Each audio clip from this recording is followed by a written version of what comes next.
Hello, my name is Eddie Tofpik. I'm Head of Technical Analysis and Senior Markets Analyst at ADM Investor Services International Limited. And here is your weekly technical analysis of Paris Rapeseed, Winnipeg Canola, and Malaysian palm oil. Hello and welcome. Before we start, I just wanted to let you know that no AI, that is artificial intelligence, was ever used in the composition, production or recognition of any of my patterns, levels, analysis or any related item on these my charts. This was all my own original work, as I think you deserve to have that. So with that, Paris Rapeseed. Since the low in mid-March, where we saw the fall ending with a hammer pattern, we've seen a V-bottom followed overall by prices, for the most part, very gradually moving higher in what I initially thought might be a possible ascending triangle pattern, which became an ascending wedge pattern. The lower trend line for both is the bright red mid-March to date, breached a number of times and repaired and breached again over the last 2 weeks. Uptrend, currently at 485.25. Initially, I chose not to draw a new trend line on the top side, but instead rely on two previously highlighted features. First is the fairly flatlining, though now declining gold long moving average. So even gold, let's just call it a long moving average, currently at 495 even, or the dark blue neckline extension, currently 499.25 of the April to August 24 head and shoulders top. Now, we've had attempts higher over both of these over most of mid-May, but we only finally had a really concerted attempt higher 9 weeks ago. This initially looked good, but a subsequent gapping changeover move lower put the market back down within the body of the ascending wedge pattern once again. The fall was slowed by the bright green, very shallow neckline extension, currently 481.25 of the August to September 24 head and shoulders top. A neckline that had acted as a resistance back in April and a sort of support at the change from May into June, and recently as support and now resistance. Further support was from the mauve medium moving average, currently at 483, and I suppose in the past the green short medium moving average, currently 485.5, though this capped the market over late July and early August. However, 2 weeks ago we saw significant breaches lower, becoming a break lower below the broken bright red uptrend, below all the moving averages, all of them, and below the bright green neckline extension. Further support is now down within the congestion zone, which prices entered between the bright green neckline extension above and the 50% Fibonacci of the May 23 to January 25 move down at 467.25. A quite wide band of support, a support zone, but it's still there.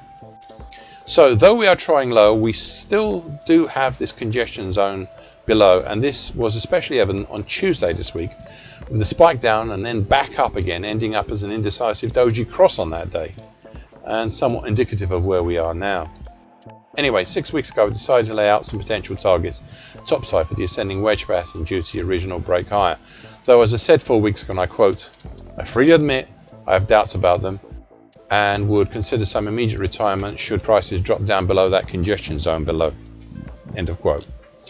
Thus, for the moment, we have a primary target X up in the 521 even area, just above the congestion overhead, and that's in between 514 to 519.5, which capped prices 7 weeks ago. Plus the secondary, harder to reach target X1, is up at the 537 evens area. This latter one looks very hard to achieve until you realize that we have limited overhead resistances past the congestion overhead between 514 to 519.5, which capped the rise 7 weeks ago. Looking beyond that, well, it looks fairly quiet and empty right now, but first we have to get up there to see if this is true, and so far that is something the market has not seemed happy about doing.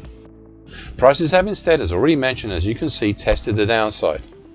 This prompted my thoughts 4 weeks ago to look at the downside targets, whilst for now maintaining the topside targets as prices were and are still within the congestion zone previously mentioned. So 5 weeks ago I risked laying out some targets below to balance up the upside ones. So primary target X2 is down at 462 even, underneath the 50% Fibonacci line, the May 23 to January 25 move at 467.25, but just above the late April low at 461 even. We came awfully close to this week, but we didn't quite make it. So it's still a live target below.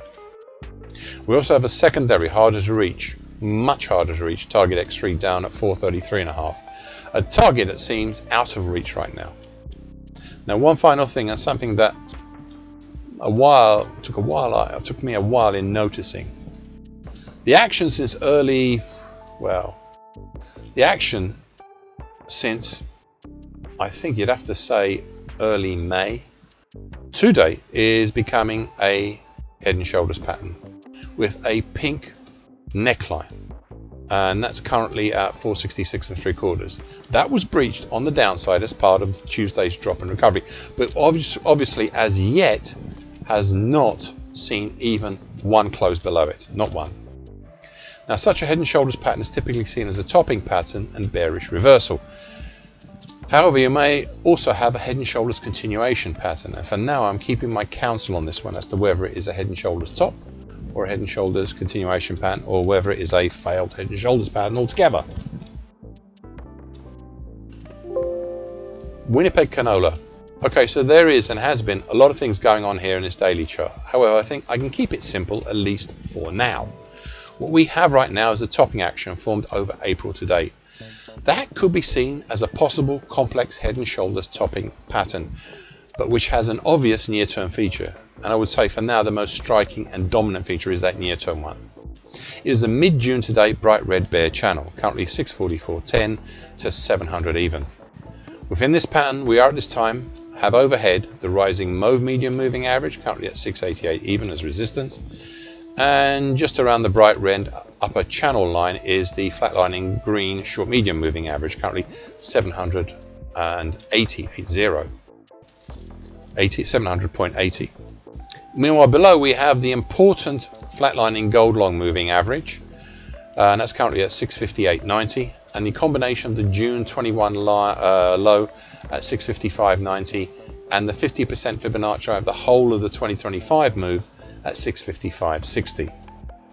This is the pattern I would concentrate upon for the moment, this bear channel. But I would also keep a wary eye on that head and shoulders top idea. I might develop that idea further if we do see a move below the June 21 and 50% Fibonacci line for 2025.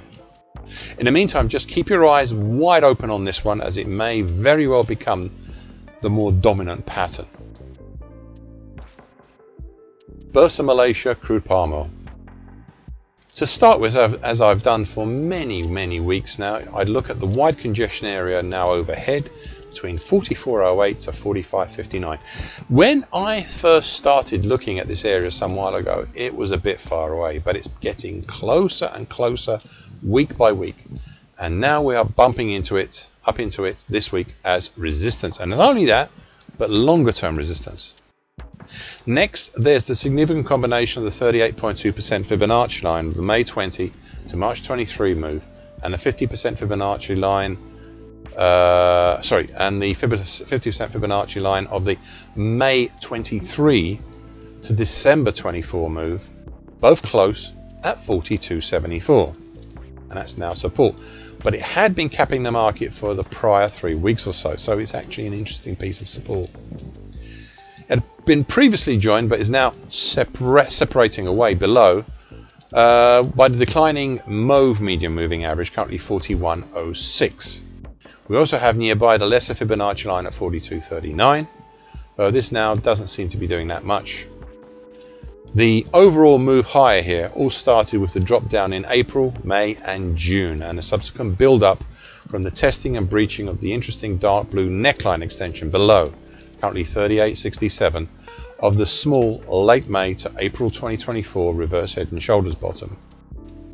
I said 15 weeks ago about this dark blue neckline, I quote, "This is one to watch on the downside, as it is the core of a large April to September congestion zone stretching from roughly 3750 to 4100. This dark blue neckline extension is now a key support and important congestion point, all at the same time.